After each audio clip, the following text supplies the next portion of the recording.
हरे कृष्णा। हमें जन्म मृत्यु और इस दुख भरे संसार से छुटकारा कब मिलेगा, बहुत लोगों का प्रश्न होता है। भगवान ने भगवत गीता के 8वें अध्याय के 16वें श्लोक में बताया है, आ ब्रह्मन भुवन लोक पुनरावर्तिनो अर्जुन मामुपेत्य तु कौन्तेय पुनर्जन्म न विद्यते। भगवान कहते हैं अर्जुन, इस जगत से लेकर सर्वोच्च लोक तक, इस सृष्टि के सर्वोच्च लोक तक क्या है, दुखों का घर है। चाहे वो ब्रह्मलोक ही क्यों ना हो, सब दुखों का घर है। और ये सब जगह जन्म मृत्यु जरा व्याधि का चक्कर लगा रहता है। माम उपेत्य तू कौनते पुनर्जन्म न विद्यते।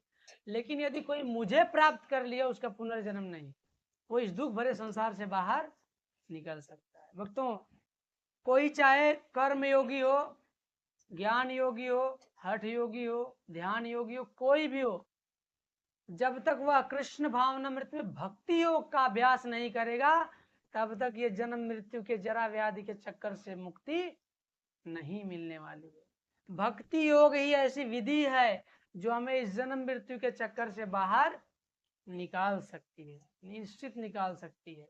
तो हमें भक्ति योग का अभ्यास करना चाहिए, और कृष्ण भावनामृत में भक्ति योग का अभ्यास करना चाहिए कि शुद्ध वैष्णव के सानिध्य में जा करके भक्ति योग का अभ्यास करना चाहिए। और भक्ति योग का अभ्यास करते करते करते करते करते करते हमें लग सकता है कि सफलता नहीं मिली, लेकिन मिलेगी, इसमें कोई संशय नहीं है। भगवत गीता के उसी श्लोक में बताया गया, श्रीधर स्वामी की टीका में बताते हैं कि ब्रह्मणा सते सर्वे संप्राप्ते प्रसितंचरे परस्यांते कृतात्मना प्रविशन्ति परमं पदम।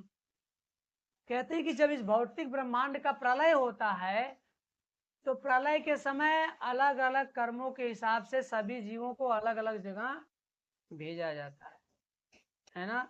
जो कृष्ण भावनामृत में निरंतर प्रवृत्त रहते हैं, भगवान की इच्छा से भगवत धाम, आध्यात्मिक जगत में भेज दिए जाते हैं। लेकिन जो अन्य अन्य कर्मों में लगे हैं, उनको नरक जाना पड़ेगा, है ना।